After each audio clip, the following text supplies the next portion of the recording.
नमस्कार विद्यार्थी मित्र, आज हम कक्षा 5 विषय हिंदी पाठ 13वां स्वच्छता।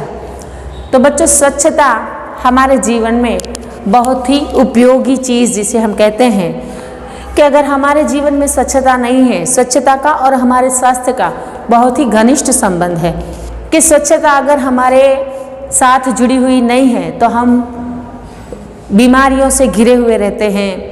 स्वच्छता के अभाव में गंदगी फैलती है और गंदगी ही जो है वह रोगों की जड़ होती है। तो यदि हम स्वच्छता संबंधी सतर्कता रखें तो हमारा स्वास्थ्य जो है वह कभी भी बिगड़ेगा नहीं। उसके लिए हमें क्या करना चाहिए? तो हमें कूड़ेदान का उपयोग करके कूड़ा यानी कि कचरा जो है वह हमें हमेशा कूड़ेदान में ही डालना चाहिए। और अगर हम ऐसा करेंगे तो हम स्वच्छ जगत सुंदर जगत का निर्माण भी कर पाएंगे। तो साथ ही हम स्वस्थ भी रह पाएंगे और स्वच्छ भारत स्वस्थ भारत स्वच्छ भारत, तो इस सूत्र को लेकर अगर हम चलेंगे तो हम कभी भी बीमार नहीं पड़ेंगे। तो इस पाठ का उद्देश्य यह है कि हमें स्वच्छता के बारे में जो कुछ नियम बताए गए हैं उन्हें हमें सीखना है कि जो आपके जैसे कुछ बच्चे हैं उन बच्चों ने किस तरह से बड़ों में तब्दीली लाकर उनमें सुधार लाया है। तो स्वच्छता और स्वास्थ्य का घनिष्ठ संबंध है। स्वच्छता के अभाव में गंदगी फैलती है, गंदगी रोगों की जड़ है। यदि हम स्वच्छता संबंधी सतर्कता रखें और उचित स्थान पर ही कूड़ा डालें तो स्वच्छ जगत सुंदर जगत का निर्माण कर सकते हैं, साथ ही स्वस्थ भी रह सकते हैं। और अब देखते हैं हम कि एक दिन अजय ने मोहन को अपने जन्मदिन पर बुलाया। अजय का जन्मदिवस था, उसने अपने मित्र मोहन को अपने जन्मदिवस पर आमंत्रण दिया है। मोहन ने उसे उपहार में देने के लिए कहानियों की एक पुस्तक खरीदी। मोहन ने उसे उपहार में देने के लिए क्या खरीदा था? पुस्तकें खरीदी थी और वो थी कहानियों की पुस्तक। उसे रंगीन कागज़ में लपेटा और अजय के घर चल पड़ा। अब उसे रंगीन कागज़ जो अब अपने फ्रेंड को देने के लिए जो गिफ्ट लेते हैं उस गिफ्ट को कैसे एक रंगीन कागज़ में लपेट कर, तो उसी तरह यह जो है मोहन भी अपने फ्रेंड अजय को देने के लिए जो उसने किताबें खरीदी थी उसे लपेट कर अब वह उसके घर चल पड़ा। जैसे ही मोहन अजय की गली में पहुंचा उसके ऊपर एक केले का छिलका गिरा। जैसे ही वह वहाँ की गली में पहुँचा, अजय के वहाँ आया और वहाँ उस गली में पहुँचा तो उसके सिर पर किसी ने केले का छिलका डाला। छी छी, कितनी बुरी आदत है सड़क पर छिलका फेंकना, मोहन ने मन में सोचा। वह मन ही मन में विचार करने लगा कि कितने गंदे लोग हैं कि सड़क पर ही छिलका फेंक देते हैं। उसने छिलका उठाया और इधर उधर देखा। कुछ दूरी पर उसे एक कूड़ेदान दिखाई दिया। उसने छिलका उसमें डाल दिया। बहुत सा कूड़ा कूड़ेदान के बाहर फैला हुआ था। वहाँ मक्खियाँ भिनक रही थी और चारों ओर गंदगी फैली हुई थी। अब क्या हुआ कि उसने देखा कि छिलका जो है उसने उठाकर कूड़ेदान में तो फेंकने के लिए इधर उधर देखता है तो उसे कूड़ेदान दिखाई देता है। वह छिलका उसमें फेंक तो देता है, लेकिन जो दूसरों ने जो कूड़ा फेंका होता है वह कूड़ेदान के अलावा वह कहाँ पे पड़ा था? कूड़ेदान के बाहर फैला पड़ा था। तब उसने यह सोचा कि यह जो कूड़ेदान के बाहर जो कचरा फैला है वहाँ कई मक्खियाँ भी भिनक रही थी, यानी मक्खियाँ भिन रही थी। तब उसे यह देखकर बहुत ही गंदगी महसूस हुई और कुछ और आगे बढ़ा तो मोहन को बड़ी बदबू आई। थोड़ी देर आगे चलने के बाद उसे बहुत ही गंदी बदबू आई। उसने देखा नालियों में कूड़े के कारण पानी रुका हुआ है। अब नाली जो है वहाँ बहुत सारा कचरा भरा हुआ था और कचरे के कारण नाली का पानी आगे नहीं जा रहा था। तब उसने यह देखा कि नालियों में कूड़ा जाम हो जाने के कारण पानी नालियों से बाहर आ गया था और उन्हीं नालियों की जो पानी था उनमें से बदबू भी आ रही थी। मोहन नाक पर रुमाल रखे अजय के घर पहुंचा। वहां अजय के और भी कई मित्र आए थे। अजय ने मोहन को अपनी माँ और पिताजी से मिलाया। अजय की दादी जो बीमार थी वो मोहन उनसे भी मिला।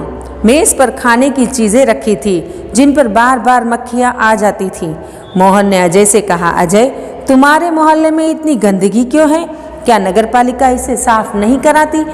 अब वह अजय के घर तो आ गया, उसकी माँ पिताजी से मिला, दादी जी जो बीमार थी उनसे भी मिला और देखा तो मेज़ पर, जहाँ पर उसके जन्मदिन के लिए थोड़ा बहुत जो नाश्ता रखा हुआ था, उसके ऊपर मक्खियाँ भिनभिना रही थी। तब उसने कहा कि क्या तुम्हारे यहाँ की नगर पालिका जो है वह कुछ काम नहीं करती, जो यहाँ पर इतनी गंदगी फैली हुई है।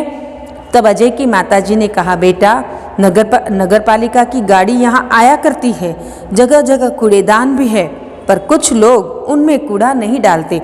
कि देखो, नगर पालिका जो है वह अपनी सेवा तो पूरी तरह से करती है, लेकिन लोग ही कुछ ऐसे होते हैं जो अपनी जिम्मेदारियों को जो है वह समझते नहीं है और कचरा जो है वह मन चाहे जगह पर फेंक देते हैं और गंदगी फैलाते हैं। तब वे जो है कूड़ा सड़क पर ही फेंक देते हैं, इसलिए सफाई नहीं रहती है।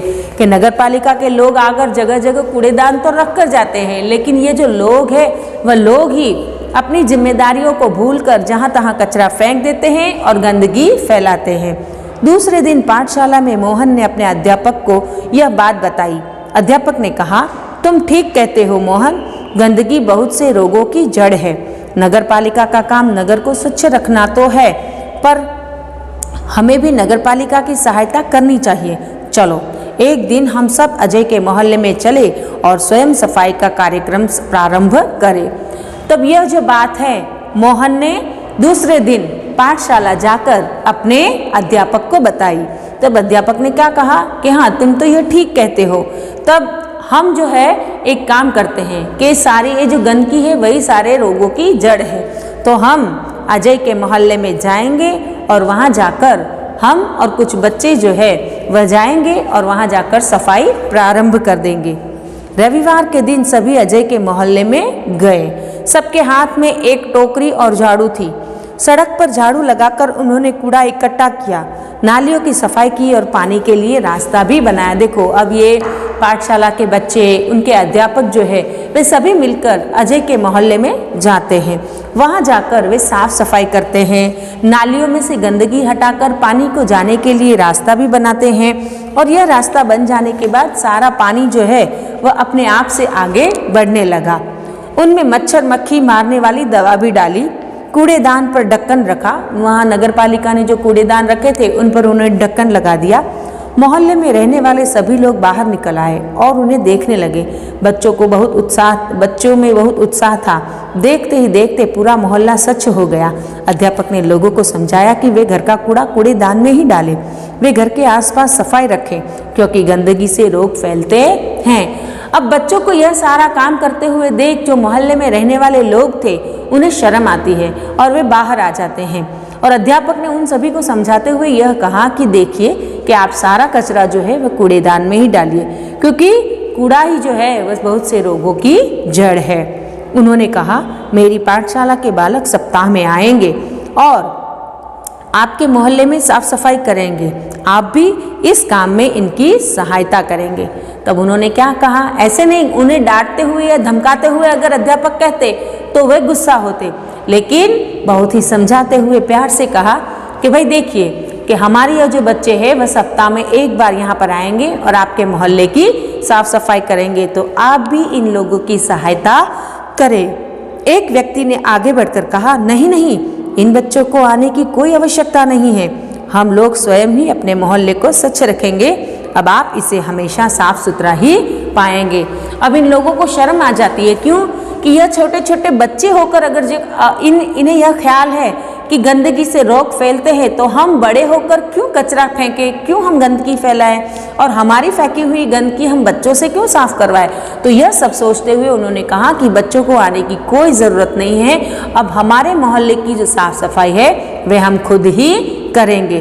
तो बच्चों, इस पाठ से हमें यह बोध मिलता है कि हमें मात्र हमारे घर के अंदर ही नहीं, लेकिन घर के बाहर, अड़ोस पड़ोस में, या हमारे अगर हम फ्लैट में रहते हैं तो फ्लैट के पार्किंग है या गेट के बाहर है, कहीं भी हमें गंदगी फैली हुई दिखाई दे तो या तो हम नगर पालिका को सूचित करें, या अगर हमसे हो सके तो हम खुद ही इन सबको साफ करने का प्रयत्न करें, ताकि हम बीमारी का भोग ना बने। तो यहाँ पर हमारा पाठ यह पूर्ण होता है। उसके बाद हम देखते हैं इसके शब्दार्थ, जो मैंने यहाँ बोर्ड पर लिखे हुए हैं। तो देखते हैं इनके शब्दार्थ में जो है वह है, पहला शब्द है स्वच्छता। स्वच्छता यानी कि सफाई। दूसरा जो है वह है छिलका, यानी कि फल का ऊपर का जो आवरण होता है उसे छिलका कहते हैं। बदबू, बदबू यानी कि बुरी दुर्गंध, जिसे हम बुरी गंध कहते हैं, दुर्गंध। उत्साह, उत्साह यानी कि उमंग अथवा तो जोश। प्रथम यानी कि पहला। कूड़ेदान यानी कि कचरा डालने का पात्र, जिसे हम कचरा पेटी कहते हैं। दोष, दोष यानी अवगुण। उपहार यानी भेंट। सप्ताह, सप्ताह यानी कि हम जिसे गुजराती में कहते हैं अठवाडिયું। 7 दिनों का समूह जो होता है उसे हम कहते हैं 7 दिनों का समूह, जिसे हिंदी में सप्ताह कहा जाता है। उसके बाद है मोहल्ला। मोहल्ला यानी कि गली। गली એટલે આપણે ગુજરાતીમાં શું કહેવાય? શેરી જેને કહેવાય। तो यह थे हमारे इस पाठ के शब्दार्थ। बच्चों, अब आपको इसका स्वाध्याय और अभ्यास अपनी नोटबुक में लिखना है, और स्वाध्याय पोथी का जो है तो वह हम आपको वीडियो द्वारा अथवा तो PDF द्वारा आपको भेजेंगे, जो आपको स्वाध्याय पोथी में लिखना होगा।